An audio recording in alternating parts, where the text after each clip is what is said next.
서로 인사 나누겠습니다. 잘 오셨습니다. 잘 오셨습니다. 반갑습니다.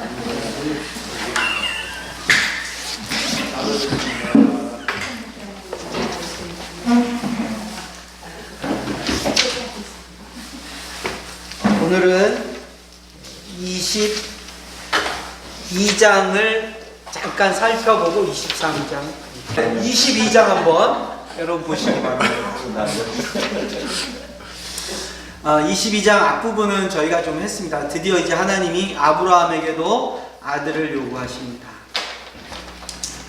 그리고 이제 아들과 함께 불과 칼을 들고 동행해서 올라갑니다. 어디서부터 읽냐면 7절부터 읽어보겠습니다. 7절부터 24절 한 절씩 교독합니다. 제가 읽고 여러분도 읽고 22장 7절부터 24절까지입니다. 이삭이 그 아버지 아브라함에게 말하여 이르되 내 아버지여 하니 그가 이르되 내 아들아 여기 있노라. 이삭이 이르되 불과 나무는 있거니와 번제할 어린 양은 어디 있나이까. 아브라함이 이르되 내 아들아 번제할 어린 양은 하나님이 자기를 위하여 친히 준비하시리라 하고 두 사람이 함께 나아가서 하나님이 그에게 일러주신 곳에 이른지라. 이에 아브라함이 그곳에 제단을 쌓고 나무를 버려놓고 그의 아들 이삭을 결박하여 제단 나무 위에 놓고 손을 내밀어 칼을 잡고 그 아들을 잡으려 하니 여호와의 사자가 그에서부터 하늘에서부터 그를 불러 이르시되 아브라함아 아브라함아 하시는지라. 아브라함이 이르되 내가 여기 있나이다 하매 사자가 이르시되 그 아이에게 내 손을 대지 말라. 그에게 아무 일도 하지 말라. 내가 내 아들 내 동자까지도 내게 아프지 아니하였으니 내가 이제야 내가 하나님을 경외하는 줄을 알아라. 아브라함이 눈을 들어 살펴본즉 한 숫양이 뒤에 있는데 뿔이 수풀에 걸려 있는지라. 아브라함이 가서 그 숫양을 가져다가 아들을 대신하여 번제로 드렸더라. 아브라함이 그 땅 이름을 여호와이라 하였으므로 오늘날까지 사람들이 이르기를 여호와의 산에서 준비되리라 하더라. 여호와의 사자가 하늘에서부터 두 번째 아브라함을 불러 이르시되 여호와께서 이르시기를 내가 나를 가리켜 맹세하노니 내가 이같이 행하여 내 아들에게 그자가 아끼지 아니하였은즉 내가 내게 큰 복을 주고 네 씨가 크게 번성하여 하늘의 별과 같고 바닷가의 모래와 같게 하리니 내 씨가 그 대적의 성문을 차지하리라. 또 내 씨로 말미암아 천하 만민이 복을 받으리니 이는 내가 나의 말을 순행하였습니다. 하니라. 이에 아브라함이 그의 종들에게로 돌아가서 함께 떠나 부엘세바에 이르러 거기 거주하였더라. 이 일을 어떤 사람이 아브라함에게 알리오기를 일다가 당신의 형제 나홀에게 자녀를 낳았다 하였더라. 그의 아들은 우수요 우수의 형제는 부수와 아람의 아버지 그무엘과 게세르와 빌라스와 이블락과 그들이라. 이 8사람은 아브라함의 형제 나홀의 아내 밀가의 소생이며 부두엘은 리브가를 낳았고 나홀에서 누구바라 하는 자도 데마가 아하스와 낳았더라. 아멘. 이제 오늘 본문은 아브라함과 이삭이 이제 여호와의 산으로 올라갑니다. 가는 이유는 무엇이냐? 하나님께서 이삭을 어떤 제사로 바치라고 그러죠? 번제로 드리라. 번제라는 것은 어떤 겁니까? 태워서 바치는 거예요. 그러니까 이것은 제사 중에서도 굉장히 자기 아들을 고통스럽게 죽여야 되는 상황인 거죠. 네. 근데 이 일에 아브라함이 보인 반응은 무엇이냐? 아브라함의 반응은 한마디로 말하면 뭡니까? 순종입니다. 순종. 근데 이 순종의 중요한 포인트가 오늘 여기 있어요. 이 순종은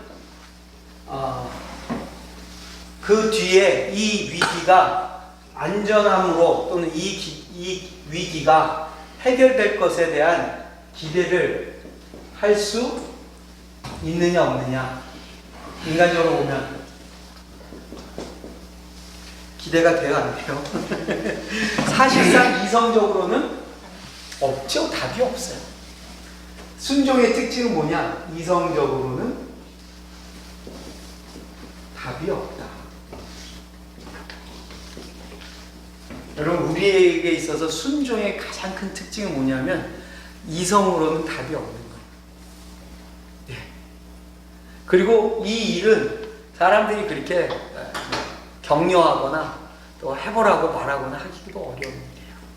근데 이 순종은 이제 이성적으로 답이 없지만 믿음의 관점으로 보면 답이 있죠. 누가 역사하십니까? 솔루션은 어디로부터 나오느냐? 하나님으로부터 나와요. 언제나. 솔루션은 하나님으로부터예요. 그래서 믿음이라는 것은요, 나에게서 답이 나오는 게 아니에요. 솔루션이요. 그러니까 내가 할 수 있고 내가 감당할 수 있다면 그거는 믿음이 아니라는 거예요. 그건 뭐냐면 하나님이 하실 수밖에 없다라고 고백하는 게 바로 이제 믿음의 관점이에요. 그러니까 이거는 사실은 우리가 이성적으로 못한다, 이성적으로 안 된다 하는 건 또 다 믿음의 관점이라는 게 아니에요. 중요한 건 뭐냐면 이성적으로 안 됨에도 불구하고 믿음의 관점에서 하나님이 하신다라는 사인들을 찾아내야 되는 거예요. 그게 우리가 믿음으로 가는 중요한 이 체크 포인트예요. 체크 포인트.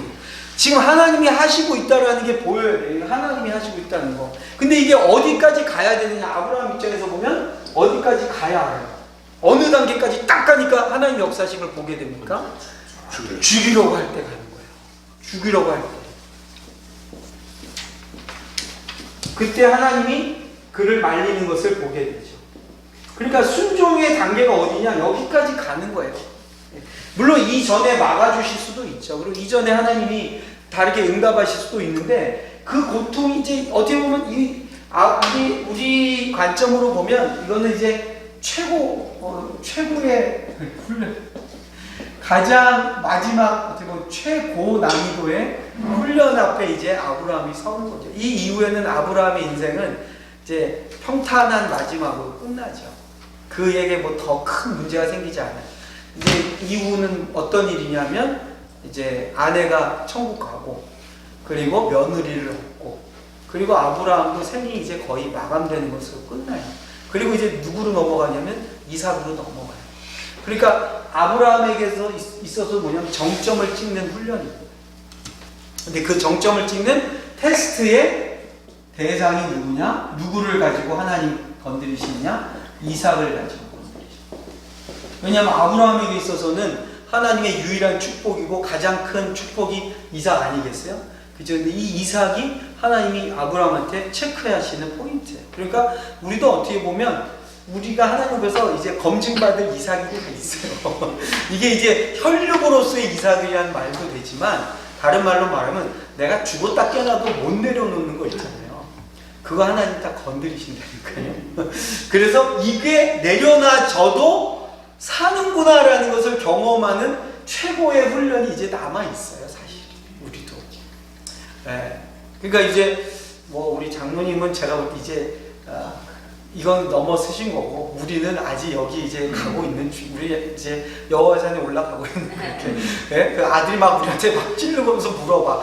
불도 있고 나무도 있는데 아버지 양은요? 막 이런 소리 들으면 막 뒤집어지는 거죠. 그런데도 올라가요. 왜냐 이제 드디어 이삭을 바쳐야 돼요. 근데 이삭을 죽이려고 하니까 하나님이 결국에는 막으십니다. 막으시고 나서 하나님이 뭐라고 답을 하시냐? 사자를 통해서 말씀하시는데 12절을 한번 읽어볼게요. 12절 다 같이 시작. 사자가 이르시되 그 아이에게 내 손을 떼지 말라. 그에게 아무 일도 하지 말라. 네가 내 아들 내 독자까지도 내게 아끼지 아니하였으니 내가 이제야 네가 하나님을 경외하는 줄을 알라. 아멘. 이삭을 데리고 올라가서 죽이려 한 순간에 결국 하나님이 아브라함에게 확증해 주시는 게 네가 드디어 누구를 경외한다? 하나님을 경외한다. 여기 여러분 경외한다라는 말이 영어로 보면 좀 특이합니다. 이 경외한다라는 것이 어떻게 표현되냐면요. 두려워한다. fear. 하나님을 두려워한다. 그러니까 우리가 정말 이제 하나님 앞에 설 때에 그 하나님의 영광 앞에 사실은 두려움을 느낄 때가 있잖아요. 그죠? 이게 이제 어떻게 보면 신앙의 아주 가장 상위 경험 중에 하나가 뭐냐면 그 하나님을 정말 경외하는 것을 경험하는 거예요. 아, 하나님 말고는 없다, 답이.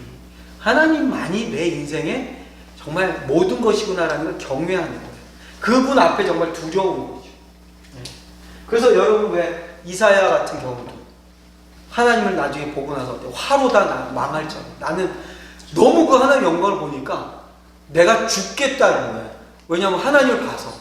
그러니까 이제 하나님을 경험한다는 것이 우리에게는 기쁨도 있고 감사도 있고 축복도 있는데 그 중에 하나가 뭐냐면 하나님 앞에 딱 서는 순간 내가 너무 작아지는 거예요. 야, 내가 어떤 존재냐 도대체 하나님 앞에서. 그냥 아무것도 아니구나 나는. 그러니까 하나님 두려워하는 거죠. 아브라함이 드디어 그것을 알게 됐다고 하나님이 인정해 주시면서 그 다음에 오늘 그 다음에 아브라함이 둘러보니까 뭐가 있습니까? 순양이 있어요. 그래서 그곳에서 아브라함이 하나님을 거기서 경험한 곳으로 그 땅의 이름을 뭐라고 부르죠? 여호와 이레. 이건 무슨 뜻이냐? 하나님이 하나님이 준비하시고 또는 하나님이 provide, 하나님이 제공해 주신다. 하나님이 챙기신다. 우리의 필요를 우리가 하나님께 예배할 것들을 하나님이 챙겨주신다. 그래서 여호와 이레라는 그 이름을 거기서 짓게 되죠. 그리고 하나님으로부터 또 한 번 다시 한번 약속을 합니다. 그 약속의 내용은 뭐 우리가 계속 봤던 거죠. 넷시가 크게 번성해서 17절, 18절 내용을 보시면 자, 일단 번성의 수준이 어느 정도입니까? 네? 하늘의 별, 하늘의 별, 바다의 모래, 그죠? 그가 수가 많다. 그 다음에 또 어떤 표현을 하십니까? 대적의 성문을 차지하는 게 무슨 뜻입니까? 대적의 성문을 차지한다. 적군의 성문을 가서 자기가 취한다는 건 무슨 의미예요? 점령. 다른 말로 말하면 전쟁에서 승리한다. 전쟁에 승리한다. 전쟁이 있으면 너네 후손이 이길 것이다. 예, 전쟁에서 승리한다. 그 다음에 18절에는 어떤 또 축복을 주십니까? 18절 내용을 보시면 내시로 말미암아 모 열방이 어떻게 돼요? 복을 받는다. 그러니까 온 열방이 아브라함의 후손으로 말미암아 복을 받게 됩니다. 여러분 이게 실제로 창세기 안에서는 어떻게 응답이 됐을까요? 아브라함의 시중에 누가 열방을 구원해내는 일을 하죠. 누가 합니까? 창세기 마지막에 요셉이 했잖아요. 요셉 때문에 애굽의 모든 백성들이 기근 때에 다 살게 되죠. 그렇죠? 그러니까 이게 실제로 이루어지는 거예요. 이게 바로 그냥 아브라함, 이삭, 야곱, 요셉이니까 3대만 흘러가면 아브라함, 이삭, 야곱, 그 다음에 사실은 야곱 때죠. 요셉의 같은 때잖아요. 그러니까 아브라함으로 말하면 바로 손자와 증손자 때 진짜로 열방이 아브라함의 후손 때문에 복을 받게 되잖아요. 그렇죠? 그러니까 여러분 우리도 여기까지 올라가야 될 이유가 있어요. 그냥 여기까지 올라가야 우리 민족이 우리 다음 세대가 우리 때문에 열방이 복을 받는 열방이. 이거 얼마나 감사한 일입니까? 우리가 그동안은 축복을 외부나 다른 외국으로부터 우리가 그 축복의 열매를 얻어먹은 적은 많이 있잖아요. 그렇죠? 우리 어렵고 힘들 때 이 나라가 도와주고 저 나라가 차관 빌려주고 이렇게 해서 복을 받아서 살아났잖아요. 근데 진짜 축복은 뭐냐 하면 남이 받은 복을 내가 이렇게 얻어먹는 게 아니라 내가 주는 사람이 복된 사람이잖아요. 그 성경에 뭐라고요? 주는 것이 받는 자보다 복이 있다 하심을 기억하라고 했잖아요. 그러니까 진짜 축복은 뭐냐면 나 때문에 주변 사람들이 복 받게 돼야 돼요. 그죠? 근데 주변 사람들이 복 받아서 나도 그냥 뭐 하나 주워 먹으면 그건 축복이야. 그래서 오늘 제가 책을 하나 읽는데 그 책에서 이런 말이 있어요. 행복과 행운은 다르다. 그래요. 행복과 행운은 다르다. 행운은 뭐냐? 내가 예상하지 않았는데 갑자기 어디서 그냥 벼락 맞듯이 뭐 하나 툭 떨어져서 내가 부자가 되거나 뭐 돈이 많이 생겨. 이건 행운이라는 거예요. 근데 우리 인생은 행운을 위해 살지는 않아요. 그죠? 행운을 바라긴 하지만 행운이 목적인 사람은 없어요. 그렇죠? 행운이 목적이면 매주 여러분 로또 사야 됩니다. 오늘 떨어지나 다음 주 떨어지나. 네? 행운이 목적이 아니에요. 우리가 원하는 건 행복이라는데 그 책에서 뭐라면 행복이라는 뭐냐, 내가 어떻게 바라는 것이 이루어질 때 그게 행복이라는 거예요. 우리가 바라는 행복은 뭐겠어요? 그냥 뭐 우리가 잘 사는 거, 우리 자녀들이 행복하다는 게 뭐예요? 어려움 없이 사는 거, 뭐 유명해지는 거, 그게 아니라 아브라함에게 주신 축복이 뭐냐면 너 때문에 주변이 잘 된다. 그래서 예전에 우리 그 김동호 목사님이 90년대인가 진짜 그 당시 그게 아주 멋있는 말이었어요. 무슨 말 하셨냐면 김동호 목사님 아주 멋있는 말이었어요. 공부해서 남주자. 그 전까지는 우리들 마음속에 뭐가 있었어요? 공부해서 남주냐 이랬잖아요. 그러니까 공부해라. 근데 그분이 완전히 혁신적인 발상의 전환. 공부해서 남주자. 우리 그리스도인들이 왜 공부하고 우리가 왜 잘 돼야 되느냐? 남 주려고. 이거 보세요. 아브라함에게 주시는 축복이 뭐냐면 너의 후손 때문에 열방이 복을 받는다. 근데 이게 멀리도 안 가요. 바로 손자 때 증손자 때 요셉이 애굽의 총리가 돼서 애굽 전역과 가나안에 있는 모든 백성들을 다 구해내잖아요. 그러니까 뭐 우리가 오늘 창세기 공부하면서 기대해야 됩니다. 한 50년 후에는 한 30년 후에는 대한민국이 복을 주는 민족이 되기를 기대해요. 아멘. 우리 주변을 보면 부자 됐는데 나눌 줄 몰라가지고 욕먹는 사람이 많아요. 부자 돼가지고서는 힘이 있어가지고서는 오히려 다른 사람들 억누르고 윽박지르잖아요. 모든 제국의 특징이 뭐냐면 제국은 이 빨아들이는 데에 능수능란, 모든 걸 자기 중심으로 빨아들여. 하나님의 나라는 반대예요. 하나님의 나라는 자기의 것을 베풀고 흘려보내고 나누어지는 게 하나님 나라예요. 근데 영원한 나라는 뭐냐? 제국이 아니라 하나님의 나라예요. 그러니까 하나님의 나라로 우리가 산다는 건 뭐냐? 복을 주는 사람. 복을 주는 사람. 그게 이제 아브라함에게 주신 축복인데 너무나 이 말씀이 참 역설적인 게 그 다음 말씀을 딱 보세요. 20절부터가 누구의 족보가 나옵니까? 갑자기 뜬금없이 나홀의 족보가 나와요. 그럼 여러분 그 본문을 한번 제가 1, 2분 시간을 드릴 테니까 나홀의 족보가 왜 나올까를 한번 여러분 나름대로 이유를 한번 찾아보세요. 도대체 뜬금없이 나홀의 족보가 왜 나올까?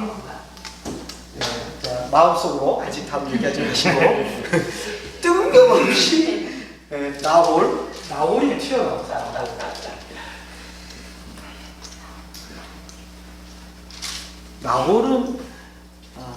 나홀이 갑자기 왜 나왔을까?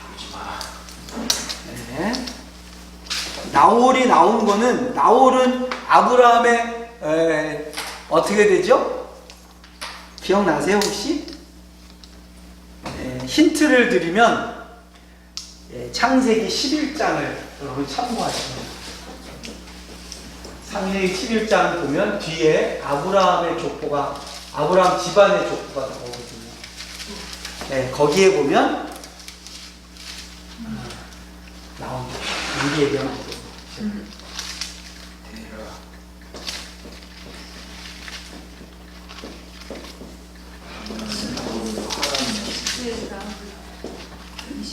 네, 뭔가 막 여러분들이 지금 답을 찾고 계셔요. 그죠?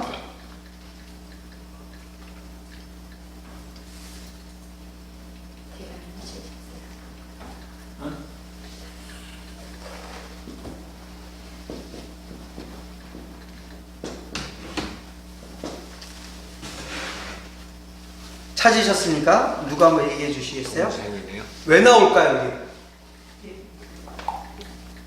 이삭의 네네, 서집사님 쭉 계속 쭉쭉쭉. 이삭의 배우자. 이삭의 배우자. 여기 드디어 나오죠. 이삭의 배우자. 누구죠?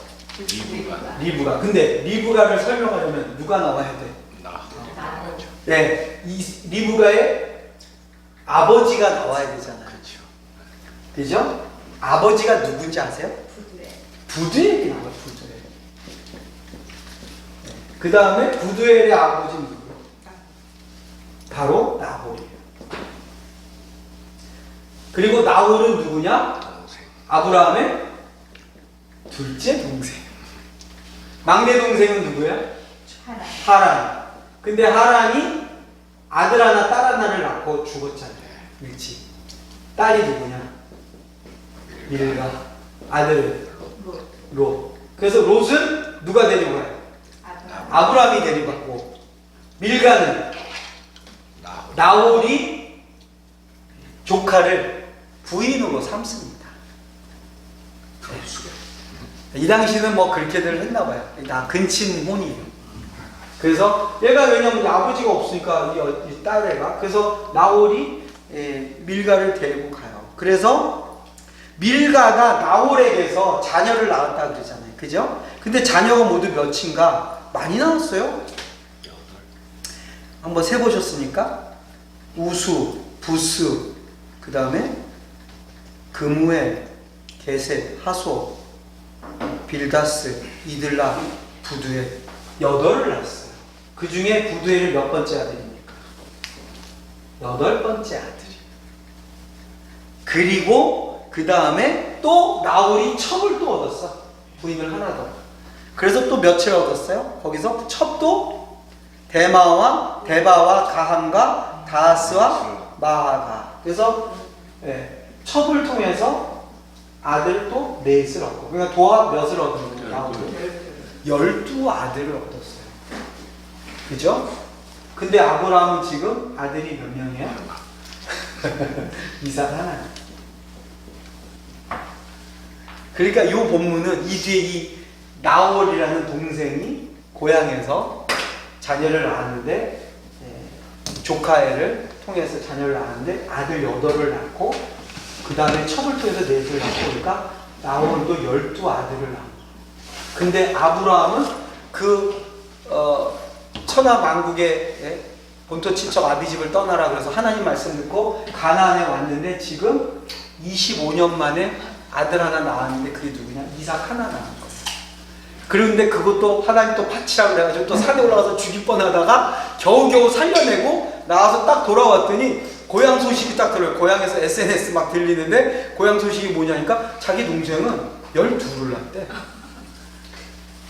그러니까 여러분 이게 굉장히 뭐냐면 그냥 이거 이 얘기 툭 던지는 게 아닌 거예요. 뭐냐면 하나님의 언약으로, 하나님 언약 백성으로 사는데 아브라함은 죽을 고생을 해가지고 이삭을 하나 얻었거든요. 근데 언약 백성이 아닌, 그리고 거기가 안 따라 나온 나홀은 고향에 있는데 아들이 몇이라고요? 첩의 아들까지 해서 12명을 얻었다는 거예요. 그 다음에 여러분 여기 나중에 보시면 아브라함이 버린 누구예요? 하갈. 하갈도 그 아들 이스마엘 통해서 이스마엘의 아들도 몇 나요? 여기도 12를 낳잖아요. 그러니까 아브라함 입장에서 보면 나만 하나야? 아니 하나님 나를 축복하신다고 그러고 열국이 나를 통해 복을 받는다고 그러고 하늘의 별 바다의 모래 뭐 하여튼 묘사는 기가 막힌데 현실은 뭐냐면 딸랑 하나. 여러분 우리가 이럴 때 이제 어떤 마음이 드냐면 이게 다 비교가 되잖아요. 아니 쟤네는 뭐 신앙생활도 제대로 안 하고 보면 맨날 돼지머리 놓고 고사나 지내고 우리는 막 믿음으로 산다고 막 우리 새벽기도 하고 그러는데 우리 결과는 그냥 너무 빈약해. 이삭 하나. 저 집은 막 12씩 나. 근데 우리 동네 저쪽 옆 동네도 12인데 고향에 있는 내 동생네도 12이래. 이거 우리 약간 좀 이제 뚜껑이 열리기 시작하네. 도대체 하나님 이게 뭐냐 이거지. 근데 말씀은 뭐라 그러냐면 열방이 너를 통해 복을 받는다. 이럴 때 우리가 이제 참 힘들어지는 거예요. 왜냐? 현실과 약속이 너무 갭이 많은 거예요. 현실은 하나인데 저쪽 집 현실은 12이고 고향도 12를 낳았다고. 근데 나만 하나야. 근데 하나님은 뭐라 그러냐? 네가 복의 근원이다. 그러니까 이게 참 우리가 힘든 거죠. 이게 사실은 저는 우리 신앙의 훈련이라는 게 뭐냐면 이 약속과 현실 사이에서의 갭을 메워가는 과정이에요. 우리가 이것도 되고 이것도 다 돼서 이게 정말 우리가 만사형통 되면 좋을 것 같죠? 하나님 그렇게 하시질 않아요. 굉장히 오랜 시간 싸움이 있어요. 네. 주일날도 제가 말씀 나눴지만 반석에다가 기초 까는 건 어렵잖아요. 그쵸? 장로님 말씀처럼 포크레인에 딱 들어가서 딱 놀 수 있는 집이면 얼마나 좋겠어요. 근데 그런 집은 우리가 잠시 살 수 있는 쉘터나 가든하우스나 큐브는 되는데 우리의 믿음이라는 거는 결국은 반석에서부터 기초를 쌓아서 올라가야 되니까 아브라함이 참 고독하게 이삭 하나를 키워내야 돼요. 근데 그냥 나만 혼자 고생하면 할 수 있는데 주변의 반응은 어떠냐? 주변은 나보다 더 잘 되는 것 같아. 주변은 막 전부 다 막 성공하는 것 같아. 이게 참 어려운 거죠. 근데 이런 상황에서 이제 그 다음 장이 뭐냐? 그 다음 장에 딱 무슨 사건이 준비하고 기다리고 있습니까? 이제 또 누가 죽어? 아브라함의 아내 사라의 죽음이 기다립니다. 참 외로워요. 아브라함 이거 보면 여기까지 왔는데 이제 또 아내가 죽어. 그래서 아내를 위해서 뭘 하느냐? 드디어 이 사람이 처음으로 가나안에 와서 최초로 한 일이 뭐냐? 최초로 돈을 주고 땅을 삽니다. 그게 무슨 땅을 산지 아세요? 최초로 돈 주고 땅 삽니다. 뭡니까? 아내를 위해서 구를 서요. 무슨 목초지나 무슨 뭐 농장이나 곡식 거둘 수 있는 아니면 운물이나 이걸 사는 게 아니고요. 뭘 사냐? 돈을 주고 아내의 죽음을 장사지낼 땅을 사요.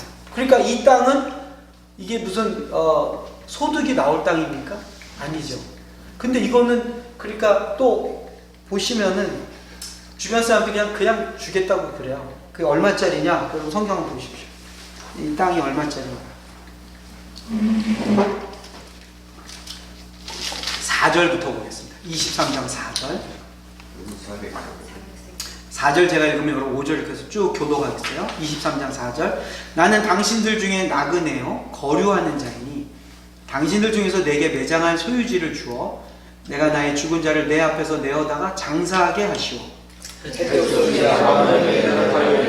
내 주여 들으소서. 당신은 우리 가운데 있는 하나님이 세우신 지도자이시니 우리 묘실 중에서 좋은 것을 택하여 당신의 죽은 자를 장사하소서.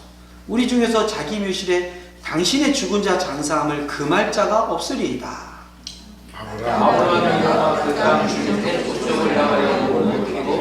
그들에게 말하여 이르되 나로 나의 죽은 자를 내 앞에서 내어다가 장사하게 하는 일이 당신들의 뜻일진데 내 말을 듣고 나를 위하여 소알의 아들 에브론에게 구하여 그가 그의 발머리에 있는 그의 막달라 물을 내게 주었다되 충분한 대가를 받고 그 물을 내게 주어 당신들 중에서 매장할 소유가 되게 하기를 원하노라 하네.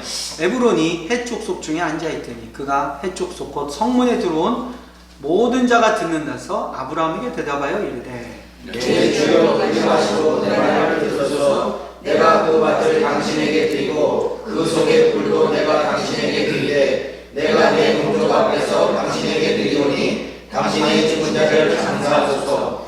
아브라함이 이에 그 땅의 백성 앞에서 몸을 굽히고 그 땅의 백성이 듣는 데서 에브론에게 말하여 이르되 당신이 합당히 여기면 청하건대 내 말을 들으시오. 내가 그 밭을 당신에게 주리니 당신은 내게서 받으시오. 내가 나의 죽은 자를 거기 장사하겠노라.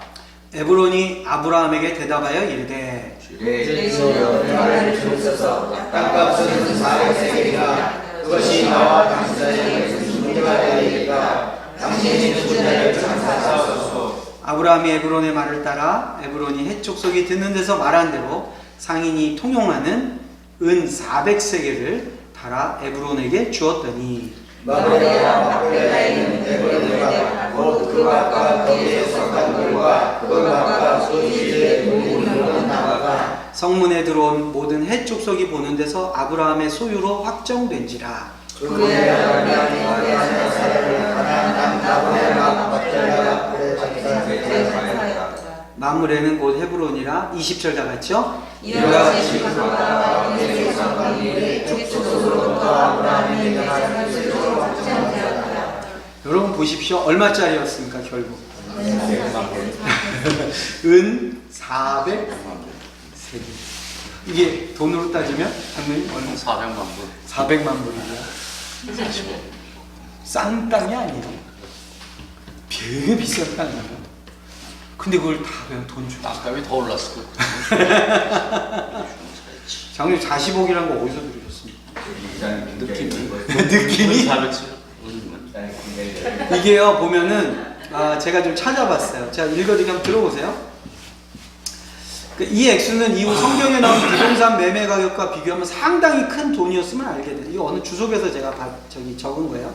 예레미야라는 선지자죠. 예레미야가 밭을 살 때 지불했던 돈은 불과 은 17세겔에 지나지 않았고, 다윗이 아라우나의 타작마당을 구입할 때도 은 50세겔이었어요. 그 다음에 이제 오므리 왕, 이건 누구냐면 북이스라엘이 분리됐을 때 오므리 왕이 사마리아 전체를 건설하기 위해 샀던 지역도 다 합해서 은 6,000세겔이었다는 거예요. 근데 아브라함은 뭐냐면 흥정도 하지 않고 달라는 금액을 모두 지불했다는 거예요. 그러니까 굉장히 비싼 돈을 주고 땅을 샀습니다. 그러면 이제 우리가 하나 한번 생각해 볼게. 아브라함은 왜 이렇게 비싼 돈을 주고 그 땅을 샀을까요? 보존하기 위한 거 아닐까요? 자, 이제 더 적어보겠습니다. 무엇을 보존하기 위해서요? 아내 무덤. 아내의 시신을? 예. 아내의 시신을 위해. 아내의 시신 보존. 이 보존해서 뭐 하죠? 날 시비거리를 없애는 거예요. 훼손되는 걸 옳지 않나. 그러니까 아내의 시신이 훼손되거나 시비거리를 없애는 시비거리를 없애기 위해서.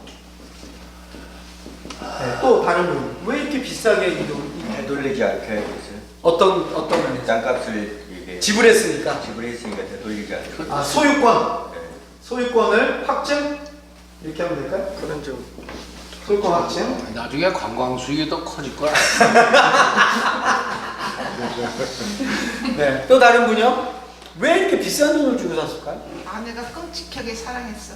아내 사랑. 내 뜻이야. 맞아.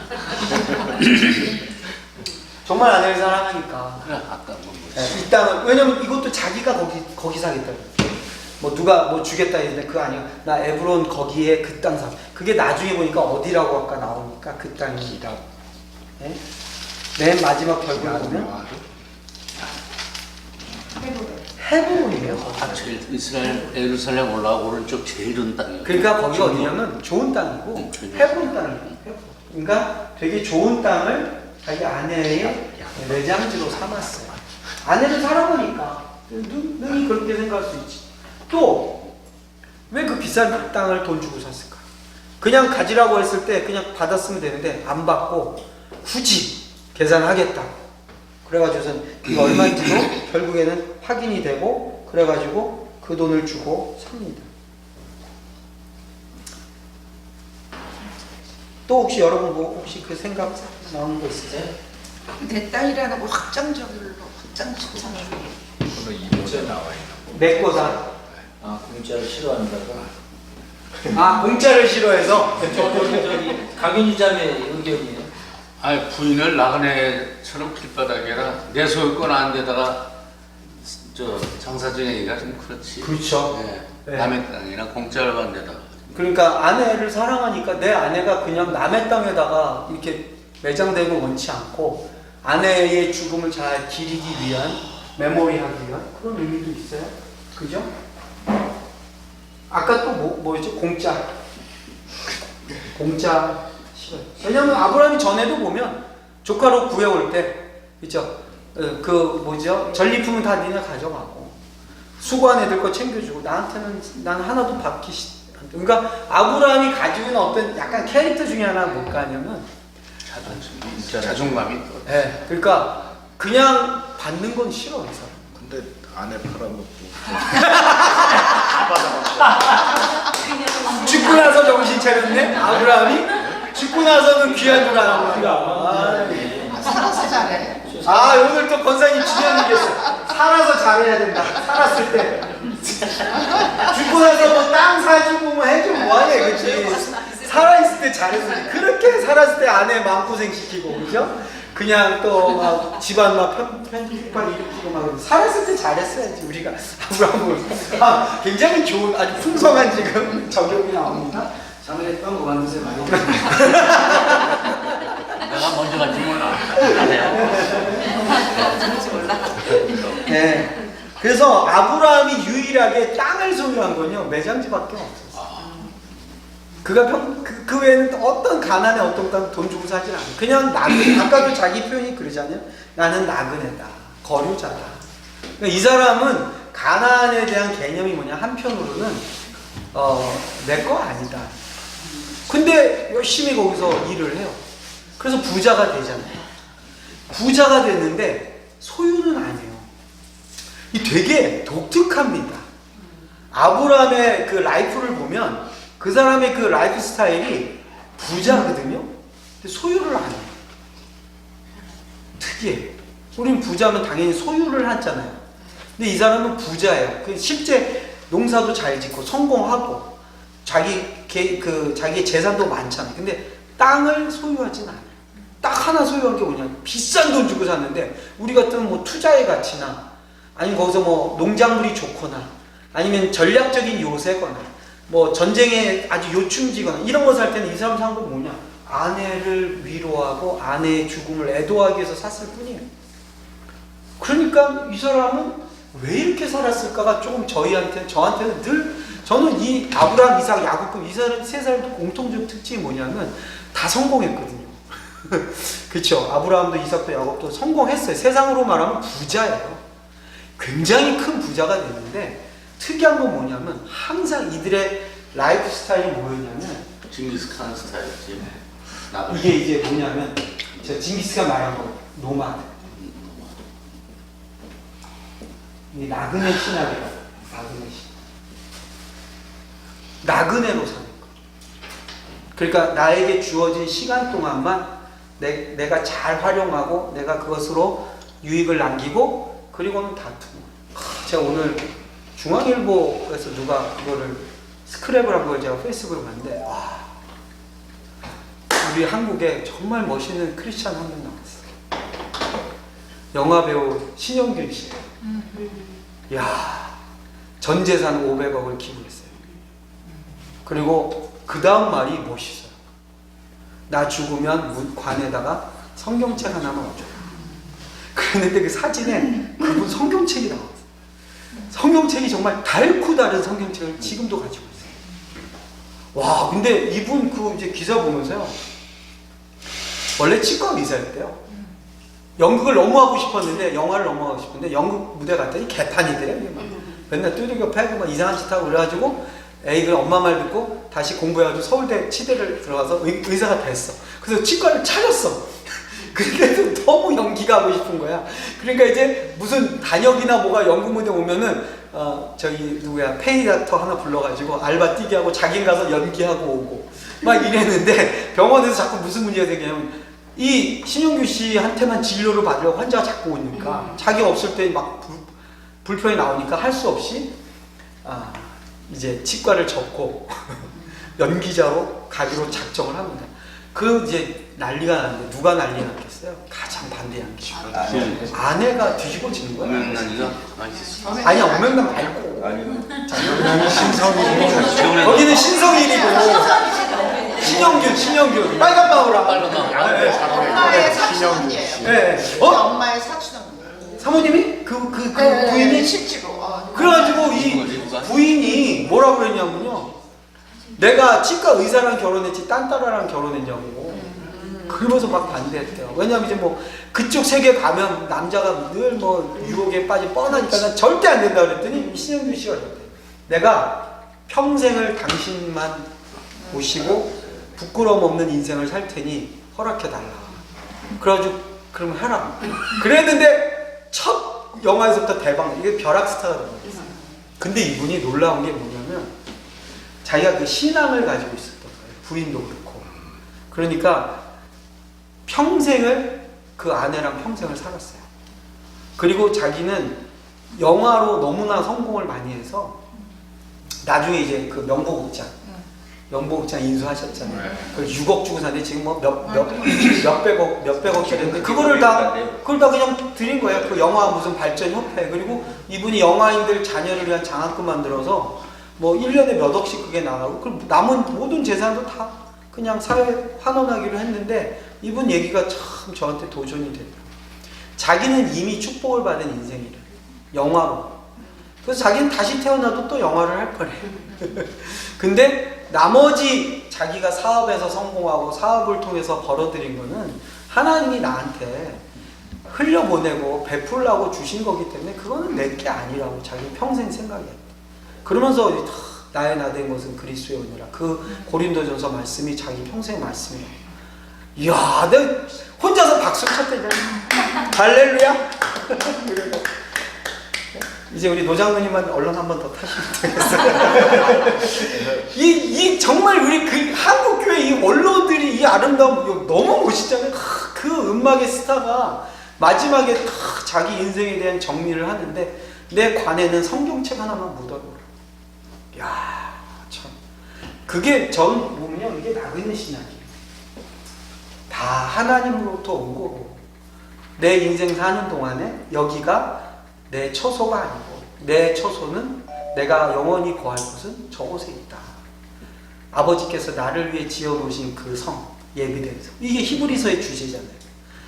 아무도 바라보지 못하는데 바라본 그 성을 바라보며 이 땅에서는 나그네로 거류자로 살아가는 게 아브라함이에요. 그러니까 어떻게 합니까?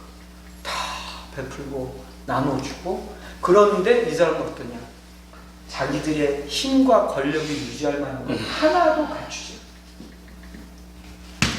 이게 지금 우리 한국교회가 이걸 못해서 지금 욕을 그렇게 먹는 거예요.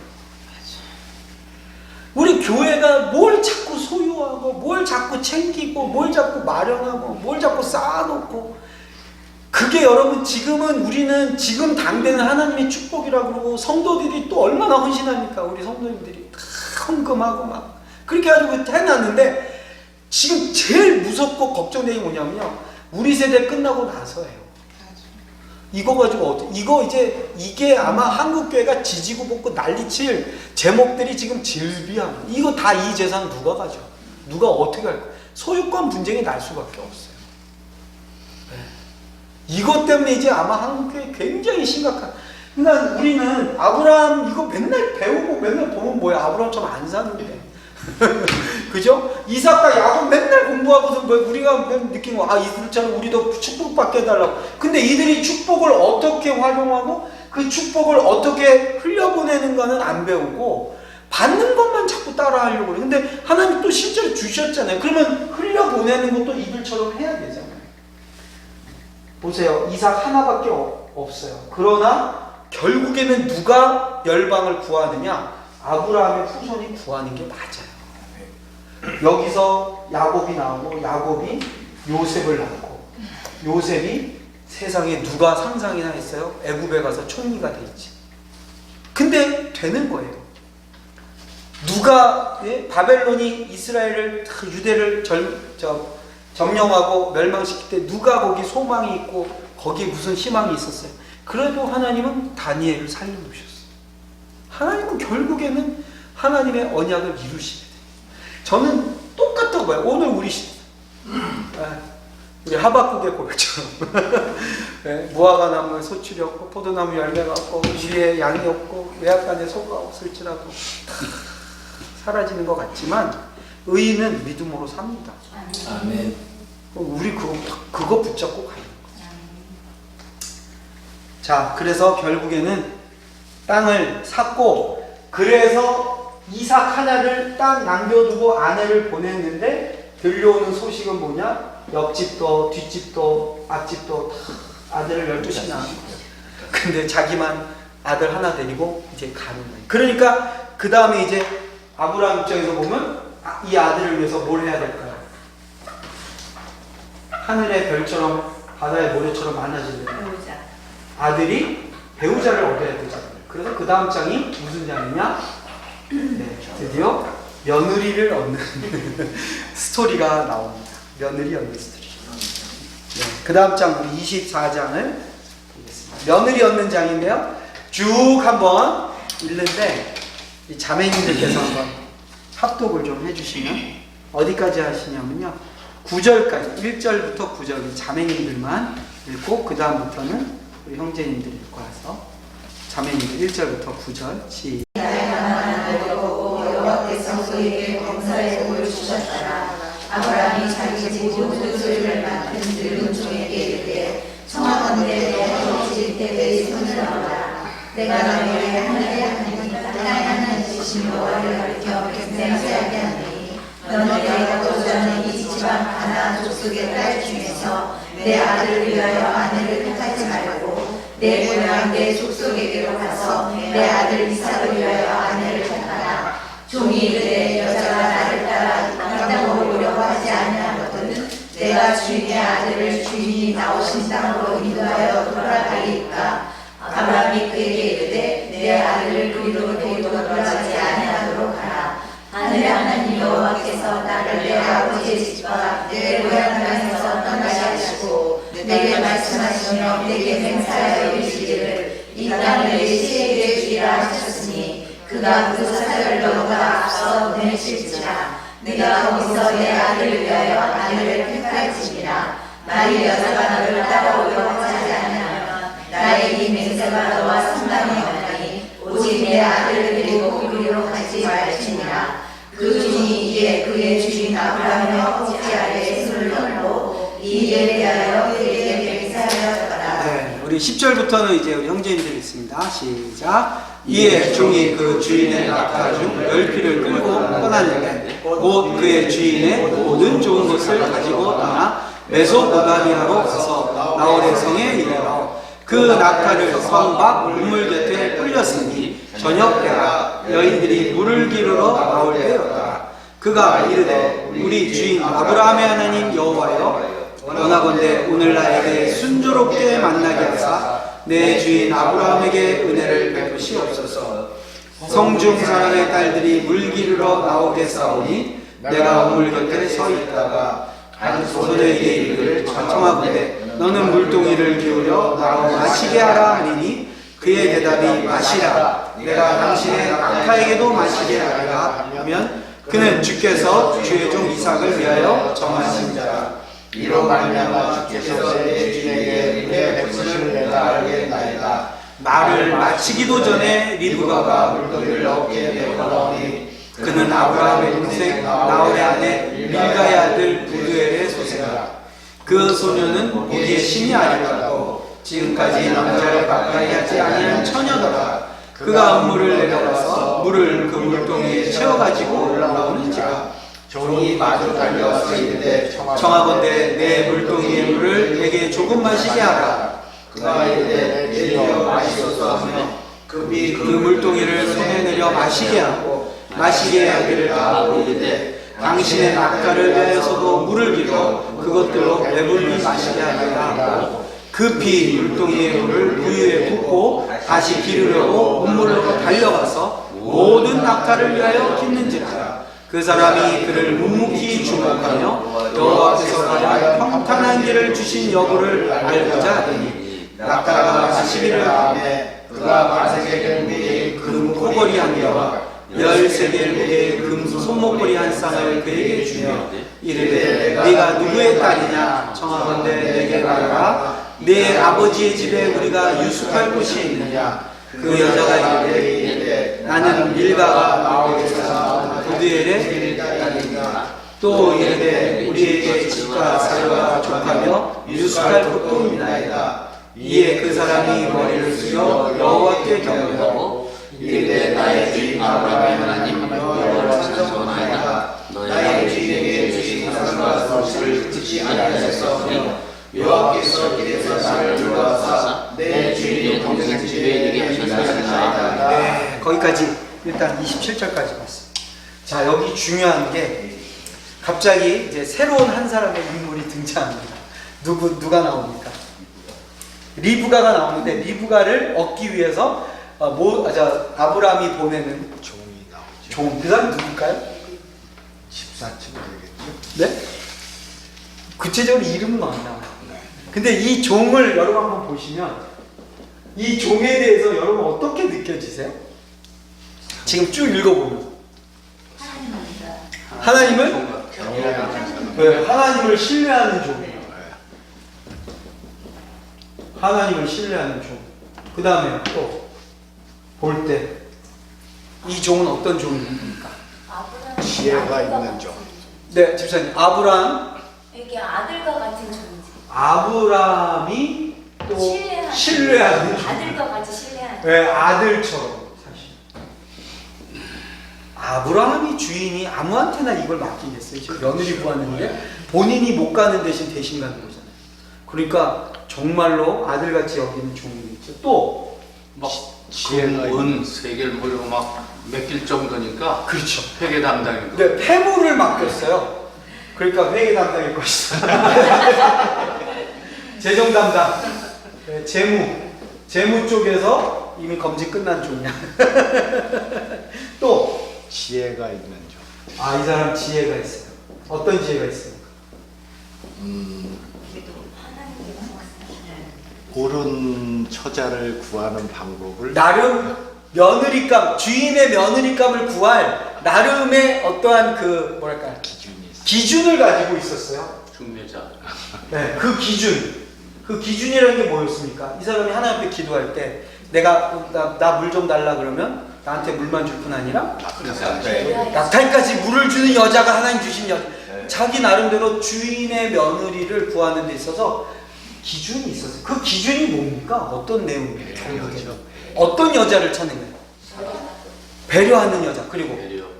동작도 빨라했어. 동작이 신속. 빨라. 동작이 빠르더라고. 동작이 빨라. 움직입니다. 그리고 막 굉장히 스피드해요. 배려가 있고 빠르고 그리고 선한 여자죠. 네? 선한. 선해. 착해요. 기본적으로 착해. 선해. 또 어떤 기준을 지금 생각할 거예요? 며느리감으로. 예쁜 사람을 또 구했더라고. 아, 이뻤어요. 미모도 봤습니다, 나를. 지혜가 있는 처녀. 지혜 있는 처녀를 찾은 거예요. 근데 모든 역사는 우물가에서 일어나. 우물가에서 일어난 사건입니다. 이 사건도. 우물가는 단순히 물을 먹는 것도 있지만 여기 보면 지금 이 종이 왜 우물가를 갔을까요? 그러니까 고대 근동에서 우물은요 여자를 만날 수 있는 장소예요. 여자들을 접촉할 수 있는 유일한 장소가 어디냐? 외부에서. 왜냐면 대부분의 장막 안에 있죠, 여자들. 근데 바깥에 나온 거 그냥 우물가. 여자를 만날 수 있는 장소. 또 하나 우물가가 가지고 있는 특징이 뭐냐? 접촉점이에요. 이방인과 내지인의 접촉점. 예수님도 예. 네, 사마리아 땅에 가셨을 때 어디가 붙어가지고 우물가에 가서 만나죠. 우물가에 가서 여자를 찾았어요. 그리고 이 여자는 어떤 기준으로 그가 며느리감을 주인의 며느리감을 생각하냐? 배려와 신속하고 선하고 미모가 있어야 되고 지혜가 있는 처녀로 생각하는데 그걸 어떻게 알아보느냐? 물 달라 그랬더니 나만 주는 게 아니라 가축까지 챙긴다. 이 가축까지 챙기는 여자면 배려심으로도 보지만 어떤 마음이 여러분 드세요? 이 여자가 자연을 사랑하는 사람. 가축을 사랑하는 사람. 긍휼히 여기는 마음이 있고 그 긍휼이 여러분 잘 생각해 보시면 가축한테까지 물을 먹이는 긍휼한 어떤 도덕적인 넓은 마음도 있고요. 보상 없이. 사실은 가축은 어떤 의미예요? 경제적. 경제관념이 있네. 그렇죠. 이 사람이 지금 낙타를 데리고 왔다는 건 장사하러 왔을 거라는 거. 모르니까 뒤에 얘기. 그러나 이 사람의 재산과 이 사람의 가축이라고 하면 이 사람의 경제적인 것들을 내가 도와주겠다라는 거예요. 이방인임에도 불구하고. 그러니까 그냥 배려가 아니고요. 이 사람한테만 배려하는 게 아니라 이 사람이 가지고 있는 재산에 대한 케어까지도 자기가 마음을 넓혀서 챙겨주는 사람이에요. 이 여자가 그냥 집안 살림만 하는 여자가 아니라 경제적 관점이 있는 거예요. 남자들이 하는 그 사업에 대해서 챙겨주는 거예요. 이 사람, 이 여자가 무슨 사업을 잘하는 의미가 아니라 이 외지인, 이 이방인이 가지고 낙타까지도 물을 먹여서 이 사람으로 하여금 심리적으로 안정을 누리게 하는 것까지 내다보는 여자. 대단한 여자죠. 그럼 왜 이거를 봤을까? 이제 이 며느리는 그냥 며느리가 아닌 거예요.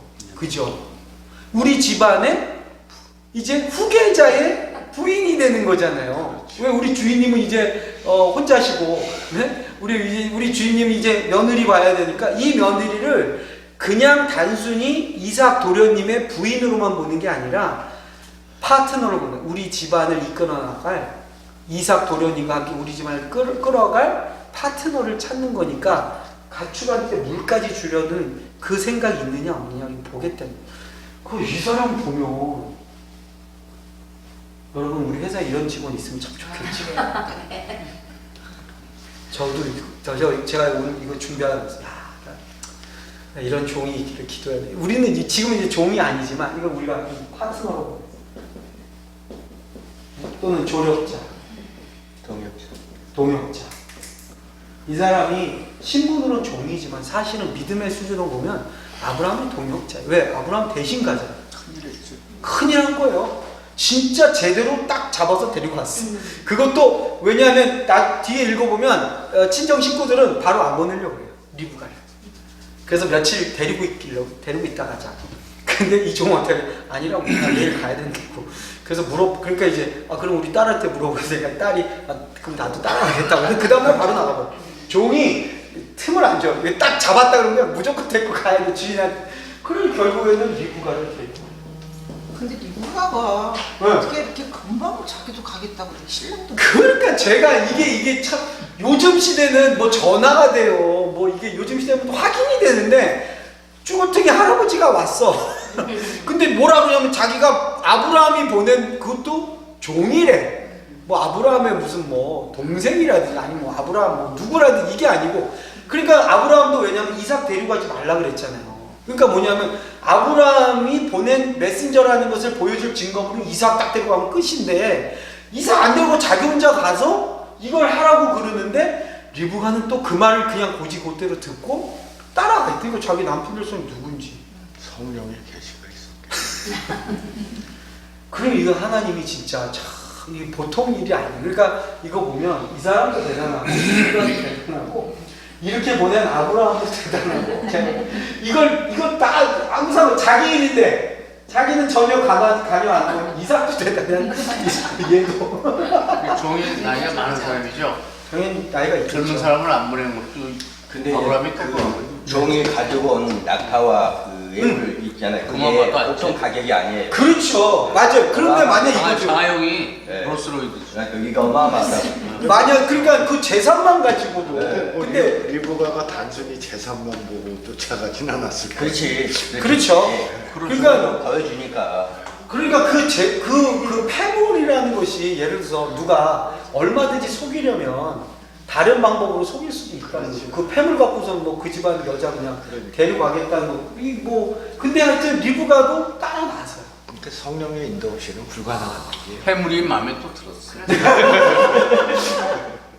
왼쪽 패물이 마음에 또 들었어요. 그래서 놀라운 건 뭐냐?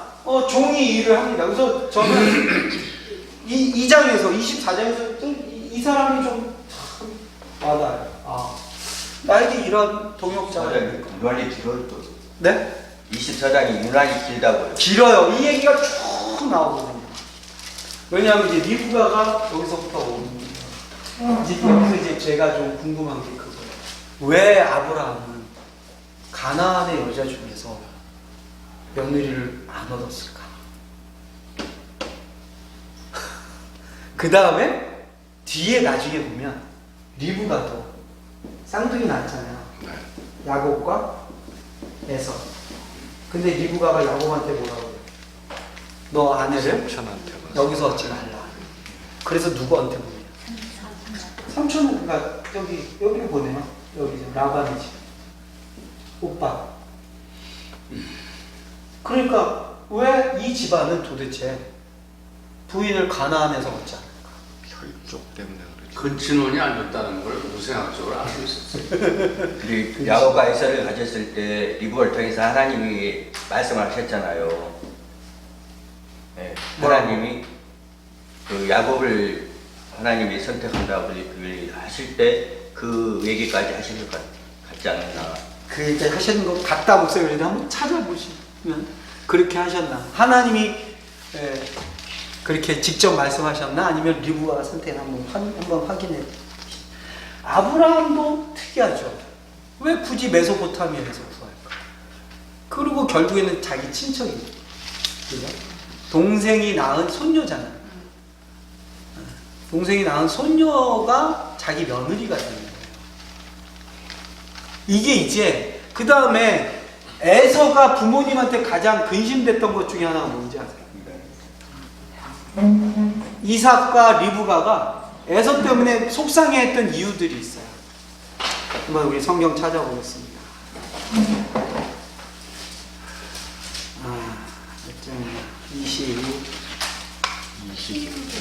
27장인가요? 26장 34절. 네, 26장 34절. 네. 에서가 40세면은 이삭은 몇 살이냐면 100살입니다. 60에 나왔거든요. 해쪽 속 부에리의 딸 유디과 해쪽 속 엘론의 딸 바스맛을 아내로, 그러니까 또 아내를 며칠 얻은 거예요. 에서는 벌써 일부다처를 실천하고 있어, 온몸으로. 그랬더니 그들이 이삭과 리브가의 마음에 근심이 되었다. 그러니까 이걸 원하지 않는 거예요. 이 집안은. 이 동네에서 아내 얻지 말라고. 네. 그리고서는 야곱은 어떻게 하느냐? 어머니가 보내요. 네. 그러면서 27장 46절을 또 보세요. 리브가가 이삭에게 이르되 내가 햇사람의 딸들로 말미암아 내 삶이 싫어졌거늘 야곱이 만일 이 땅의 딸들 곧 그들과 같은 햇사람의 딸들 중에서 아내를 맞이하면 내 삶이 무슨 재미가 있으리까? 이래요. 그죠? 그러니까 리브가도 싫어해요, 그거를. 그랬더니 28장 가보세요. 이제 에서가 알아요. 그러니까 에서는 눈치가 좀 없어. 자기 엄마가 어떤 며느리감을 원하는지를. 그러니까 햇 여자들을 얻었다가는 어머니 싫어하는 걸 아니까. 그 다음에 8절, 28장 8절을 보시면 에서가 또 본즉 가나안 사람의 딸들이 그의 아버지 이삭을 기쁘게 하지 못하는지라. 시아버지도 마음에 안 들어 하는 걸, 자기 아버지도 며느리들을 싫어하는 걸 알아, 자기 부인들은. 그랬더니 이번에 9절 보세요. 에서가 어디 가서 부인을 또 얻어요? 헛다리를 집어도 보통이 아니에요. 어떻게 해? 이스마엘이 누군데? 본 활동을 굉장히 중시했네. 본 활동을. 그죠? 그러면 이제 궁금한 게 뭐냐면 왜 이 집안은 굳이 며느리를 다른 데서 데리고 오냔 말이야. 그냥 가나안에 있는 여자 거기 좋은 교수 찾아서 결혼하면 되는데, 이게 저한테는 굉장히 궁금했던 거였어요. 저는 이거 이상하다. 그리고 왜 이 집은, 왜냐하면요, 그게 데리고 와서 뭐 오히려 잘 되고 좋아지고 그게 아니라 오늘 문제가 생겨버리잖아. 아브라함도 가나안의 여자랑 와서 결혼해서 아무 문제 없는데 메소포타미아에서부터 결혼해서 데리고 온 사라 때문에 무슨 일이 생깁니까? 아내를 뺏기잖아. 두 번이나 누이로 속이다가. 근데 이삭도 그 일이 또 일어나거든요. 왜냐하면 리브가가 이 지역 여자가 아니에요. 그러니까 또 뭐 누이라 뭐 어쩌다, 이거 또 관계가 그러니까 뭐 부두애를 따니 뭐 이러니까 그러다가 또 뺏길 뻔하거든요. 이삭도 뺏기고. 그러니까 왜 이런 어려운 상황이 벌어지는데도, 그러면 에서는 뭐냐면 에서는 아는 거예요. 아, 이거 딴 데서 부인 얻어갖고 오면은 힘들구나 사는 게. 그러니까 에서는 뭐냐면, 어떻게 보면 에서는 헛다리 잡는 것 같지만 에서가 가나안에서 살아남는 방식은 에서는 정확하게 아는 거예요. 뭐냐? 여기 여자하고 결혼해야 돼. 그러면 이제 생각해보세요. 여기 여자랑 결혼한다는 건 무슨 의미가 있냐? 무슨 의미가 있어요? 그게 단순히 남자와 여자의 결혼이 아니라 집안과 집안의 결혼이거든요. 그러면 내 아들과 저 부족의 딸과 내 아들을 결혼시킨다는 건 집안과 집안의 결혼이잖아요. 이게 뭘 기대하는 걸까요? 혼영. 강해지겠죠. 강해지고. 보호받고 유대 관계를 맺고 집안과 집안이 서로 카르텔을 맺는 거예요. 서로 도와주고. 그래서 가나안의 부족들이 버텨낼 수 있는 방법은 뭐냐? 아들을 저쪽 사이 주고 저쪽 딸을 며느리 삼고 하면서 혈족으로 다 묶는 거예요. 그래야 우리가 여기서 내 편이 생기잖아. 내 사돈이 생기고, 내 위험할 때 나 도와주고, 전쟁 나면 뛰쳐와가지고 나 살려주고, 그래야 되는데, 에서는 보니까, 그래야 되는 걸 알아. 가나안에서 살려면, 그래야 되는데, 이 집안은 이거를 해요, 안 해요? 어떻게 보면, 일부러 안 해. 그게 뭐냐면, 생존하기 가장 어려운 컨디션으로 그들이 스스로 선택해버려요. 그러니까 이 집안이 항상 그 문제가 일어나는 것을 알면서도 아브라함도 그렇게 살았고 이삭도 그렇고 야곱도 그렇고 이 집안이 가지고 있는 또 하나의 문제는 뭐냐? 아내를 얻는 데 있어서 다른 방식을 취해요. 나그네로 사는 방식도 독특하잖아요. 그 정도 부자면 땅을 사서 성을 져야지. 안전하죠. 성을 짓는다는 건 세이프티가 되잖아요. 이게 시큐리티가 보존되는 거 아니지. 성 짓는 게 뭐겠어요? 세컨 다는 거거든요. 근데 이 사람들은 성도 안 짓죠. 장막 생활하죠. 여기 갔다 저기 갔다 하죠. 근데 아내도 며느리도 주변 부족에서 여자를 구하지 않아요. 사돈을 맺지도 않아. 그러니까 뭐냐? 되게 자기들끼리만 사는 것 같고 여자도 어디 딴 데서 자꾸 데리고 오고 특이한 삶의 방식이라. 이들의 라이프 스타일을 보면 굉장히 독특합니다.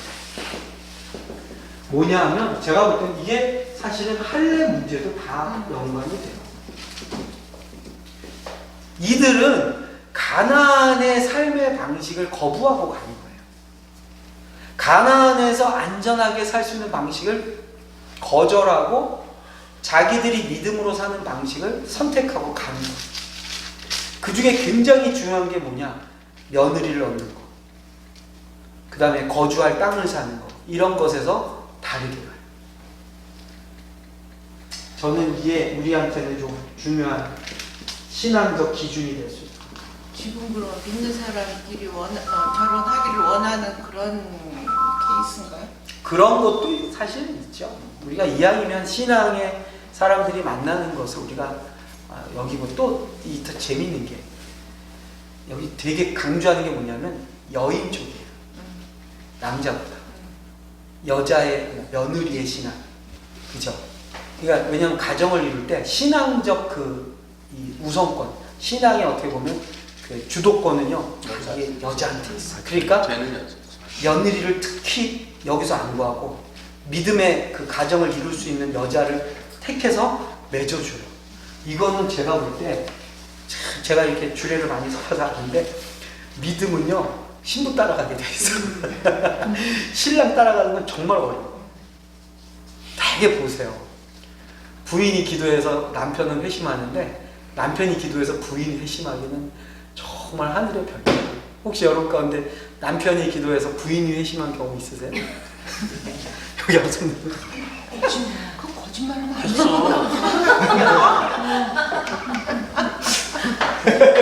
하나님 믿는 사람한테 시집 안 간다고 그랬었어. 되게 보면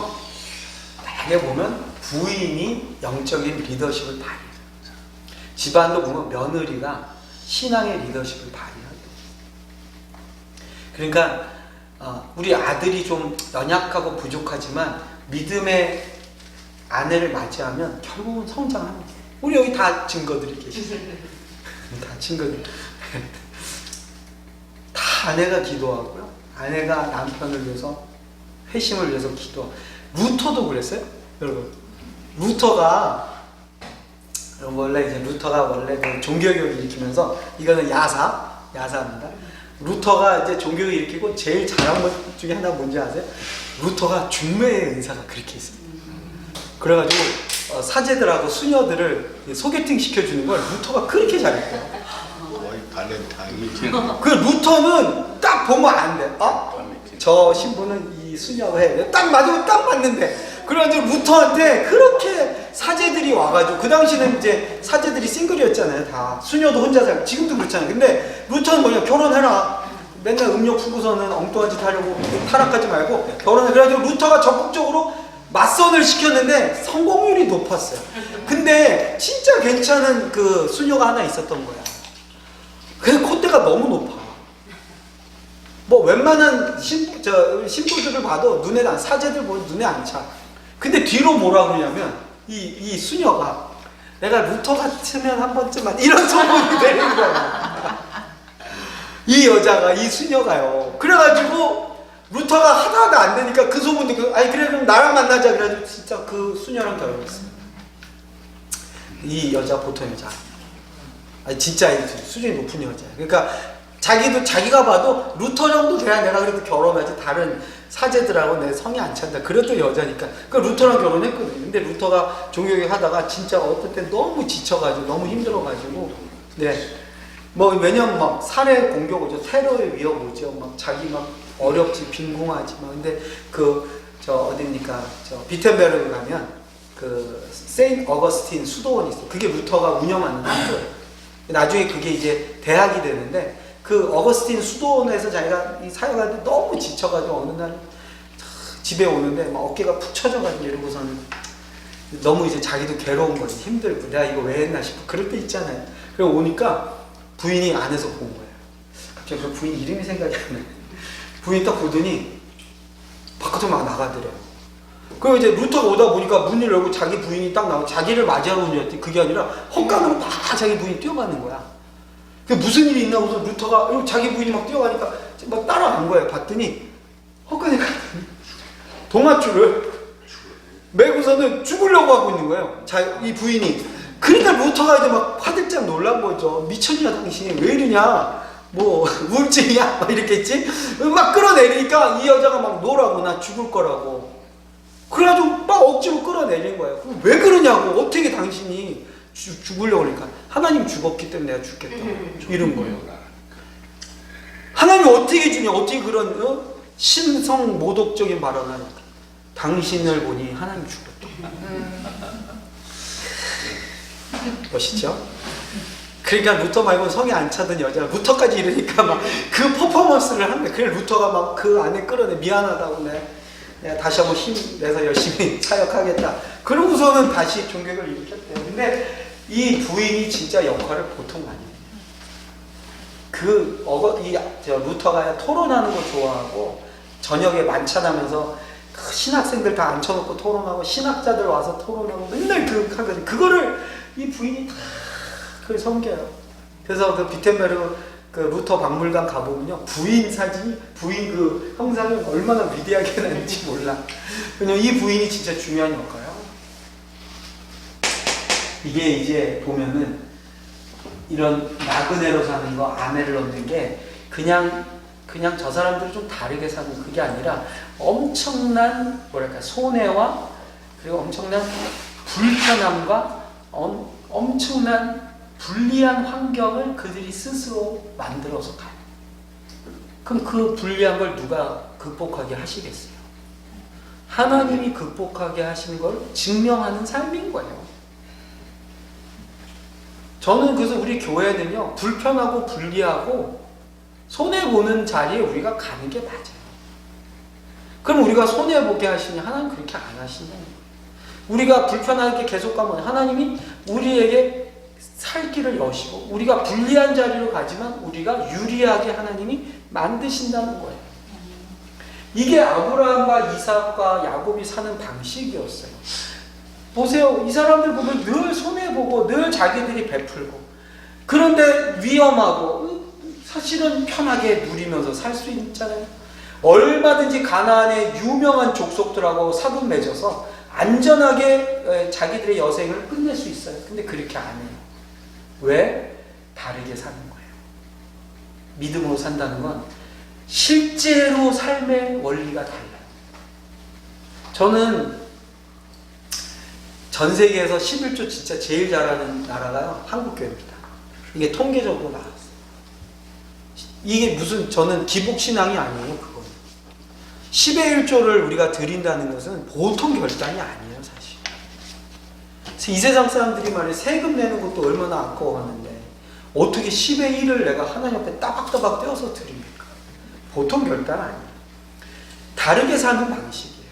근데 그게 한국교회가 지금 하나님께서 경제적으로 넉넉하게 베풀어 주시잖아요. 그 북한도의 십자가 보세요.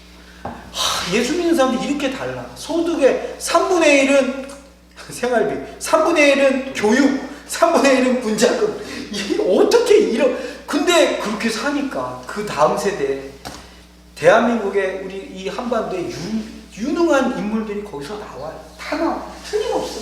다르게 사는 거야. 이게 바로 뭐냐? 아브라함과 이삭이 리브가를 얻는 모습 속에서도 나와. 자, 그 다음에 어디입니까? 다시 우리 돌아가서 24장으로. 그래서 결국 이제 아내를 맞이합니다. 그런데 이제 아내를 맞이했고 이삭이 거기 보시면은 67절 한번 보시죠. 참 긴 장면입니다. 67절 한번 읽어볼까요? 시작. 이삭이 리브가를 인도하여 그의 어머니 사라의 장막으로 들고 그를 맞이하여 아내로 삼고 사랑하였으니 이삭이 그의 어머니를 장례한 후에 위로를 얻었더라. 그러니까 이삭은 어머니를 잃고 나서 아내를 얻었어요. 그 말은 사라는 며느리를 못 보고 죽은 거예요. 참 가슴이 아프죠.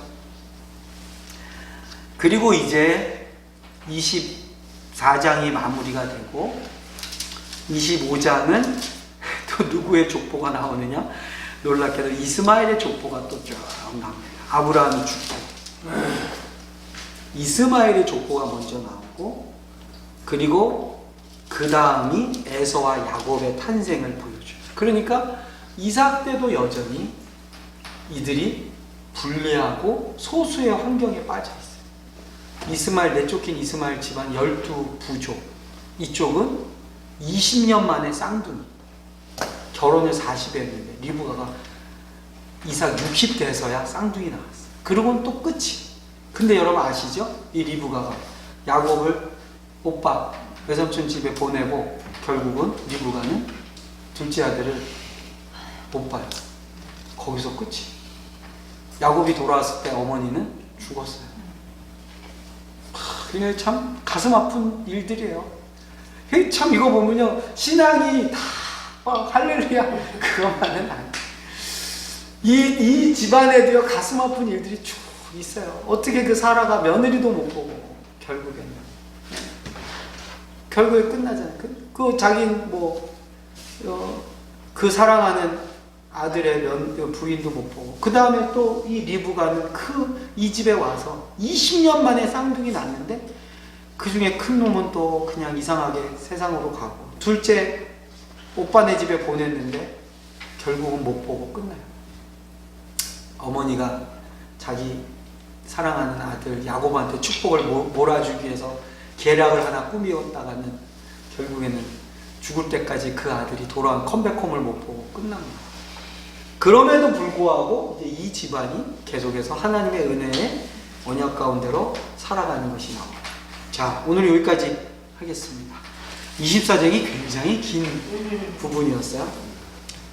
네, 혹시 질문 있으시면 질문하시고